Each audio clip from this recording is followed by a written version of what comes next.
Hey everybody, this is Ian. Just wanted to share with you my lesson plan. So the title of my lesson plan is called The Tiny Seed. And if you guys don't know The Tiny Seed, it's a book written by Eric Carle. He's really famous. He has a ton of books that I'm sure everybody's heard of. He has probably the most famous one being the Hungry Caterpillar, if I had that title correct. But he is the author and illustrator of the book that I'm doing my lesson on. So let's get into my lesson here a little bit. So this is geared towards a second grade level. The topic is on figurative language and similes, and my state standard is RL 2.4. So students will be able to determine the meaning of words and phrases and how the author uses imagery to add meaning to the text by filling the outside petals in the flower handout with figurative language from the text, along with any unknown words in the center. So so you guys have an idea of what I'm talking about here, this is the flower worksheet that they will be given, and these are the outside petals that they will write their figurative language phrases or words on from the book as the teacher reads it. And then right here in the middle is where all unknown words will go. All right, let's go back to the lesson. So students will signify their understanding of figurative language or words from the book by filling the outside petals that I just showed you on the flower handout with phrases and words that add meaning to the story. Students will then place any unknown words in the middle. All right, so these are your materials that you need for this assignment or for this lesson. Of course, you need the book The Tiny Seed by Eric Carle. You're going to need a copy, either a copy of the book or a photocopy of the text to hand out to each student. Now, since I have copyrights to this book, or Eric gave me copyrights to this book, I don't need permission from anybody else. I am legally allowed to do this, or we're going to say that. So the flower drawing, they need the flower drawing handout, which I just showed you a little bit ago. You need a computer with internet access, a projector or smartboard or whiteboard, either of them. And then I sort of incorporated a UDL lesson into this for students that might have any reading or hearing impairments. So they are given a tablet, which most schools have a tablet or computer for their students anyways. But I want read to text software on there so they are hearing and seeing the words as they come up on the screen for whenever I give them there's a little video that they'll watch. And for those that might be teaching in schools where some of your students might not have been taught English as their first language, this is a good way for them to understand, because you can change this YouTube video out and put it in Spanish if you need to for them. So I want to test out. Oh, and there's also one other thing for the materials. There's a list of a few vocabulary words that if I was teaching this subject, I would have them cut out on construction paper and then taped to the whiteboard, just so students can refer back to them for in the future while they're doing the assignment, because they might need to look back at what is an example of a simile, what's figurative language. So that's always good to have a reference for them to go back to. So these are my procedures, and this is my before activity, also known as the hook. So before I start this lesson, I want to test what prior knowledge my class might have on seeds or flowers, how seeds turn into flowers. So I have a few questions I'm going to ask them. I'm going to ask them, where do flowers come from? Where do seeds come from?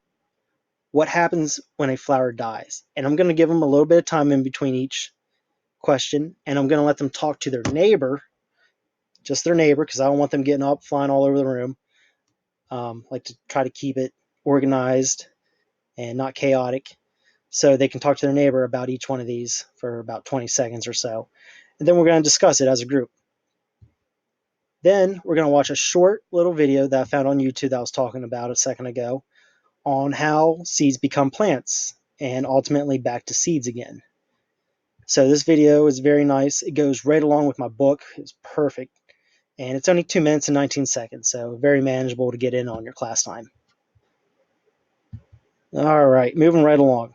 So before I start reading, there's a couple important vocabulary words that I had mentioned earlier that is important for them to understand in order for them to get the full grasp of this lesson. And it's just a couple. One of them's informational text. My book, even though it is a children's book with pictures, and it's still an informational text because it talks about how seeds become flowers, and it's accurate. Another word, similes. That is a very important word for them to know. Figurative language, imagery, and illustration. Simile and figurative language are going to be your most important words. So you're to go over each one of these words on the smartboard. Before you do that, give your class a chance to think about what each one of these words means, and then they can talk again with their neighbor about what they think they each mean. Then, as a group, you guys can write them all out on the board together, and then you should leave it on the board for them to refer back to while they do this assignment. So now we're starting to get into the assignment. So the teacher is going to tell the class, today we're going to find words and phrases that add meaning to the text because they connect the actions of a non-person to a person, and they use similes. And then you're going to leave some room so you can write some examples down because you're going to do the first few pages with them together. You're going to read the whole book to them, but you're going to actually give them some examples on the first 2 pages together as a class. So leave some room right there. And then the next thing you're going to write out on the board, these are sort of the directions, or these are the directions. The class or the students will describe the meaning of the phrases in relation to the object and identify the similes. So, and then again, you're going to leave some room here for your similes that you're going to record for the first couple pages. So now we're actually getting into the book. At this time, give each one of your students a handout packet of the tiny seed, or if you happen to have a really nice school that might have donated 30 copies of this to your class, you can give them the actual handbook. And remember, I have copyrights to this, so I'm not going to jail for a copyright infringement. Next, you're going to give them the worksheet that we talked about earlier in the class, this flower worksheet. And then you're going to start reading. Teacher's going to read the first 2 pages of the tiny seed, and then the teacher's going to ask a few questions. And you're going to do this on every page with them, and you're going to give them a break in between pages so they have time to think and write down what are the the figurative language used on each page. So, for example, in the beginning of the book, it talks about a seed flying or keeping up with other seeds. You would ask, do seeds really, do they think about keeping up? Can they keep up? How do they keep up? Just questions like this. Give students a chance to think, let them get some replies, and then you're going to move on to the next 2 pages. It talks about seeds flying too high. Can seeds really fly high? Do seeds sail on? Can seeds sail? So you're going to sort of repeat this after every page, but you're going to get answers for these first couple pages, and you're going to record them on the board where you left those spaces. But then after you get through the first 4 or 6 pages, you're just going to be reading to them. You're just going to read, and then you can ask the questions, but then give them time to think. And it's totally up to the teacher if he or she wants them to work in groups or by themselves. Totally up to the teacher on that one. You can do it either way. So after you get through the book, you are going to, let's see, I'm sorry, I just lost my spot here. Oh, students will then, after you get through the first couple pages and the students are on their own, you're going to ask the questions, and then the students will start to fill in their flower worksheet here. Then any unknown words will go in the middle of that worksheet, and you'll come back to that part last. So now we're getting to the closing activity. So the teacher's going to draw this flower and do the best job you can. It's not too hard on the whiteboard. And as you're drawing that around and letting students, you're going to let your class finish up what they have. And while the last couple groups are finishing up writing, teacher can walk around and look at and assess people or assess each student's flower worksheet on what words or phrases that they recorded. Then can go back up to the board and as a class can start sharing what everybody wrote down. Lastly, you can go over the words, the unknown words. There should only be a couple of them. That's why I chose this book.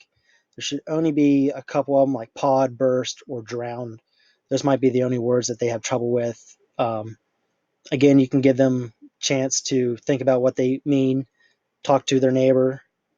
If nobody seems to know what they mean, what the words mean, of course you're going to go over it with them.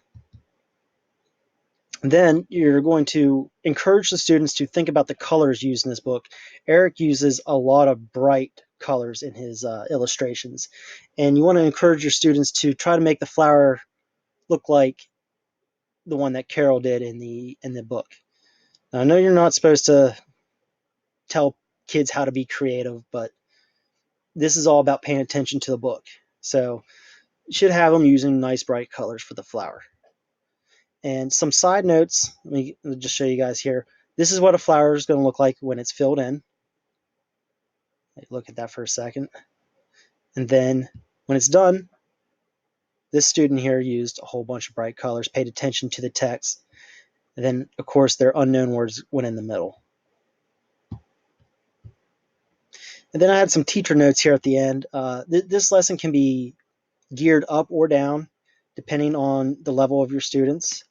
I found that teaching figurative language is really hard for students that English isn't their first language. That's just a hard concept to grasp. I've found, and English is one of the hardest languages to learn because we use figurative language to make speech and text more colorful and vivid.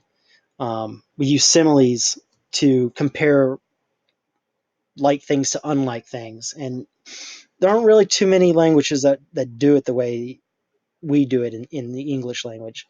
Another thing I found out, this lesson can be stepped up a bit for, say you got students flying through this, like your top students. You can make this a little bit more challenging for them. You can ask them questions like, why did you choose that figurative language? What does that mean to you? Could you tell me how the simile helped you understand what was going on this page? Or how about, could you come up with a different simile to fit in that might be better than what the author used? These are just a couple ways of making this lesson adjustable depending on what students you have. I hope you guys liked it. Please leave any comments. Not going to hurt my feelings. Tear it apart. And I'm looking forward to seeing everybody else's.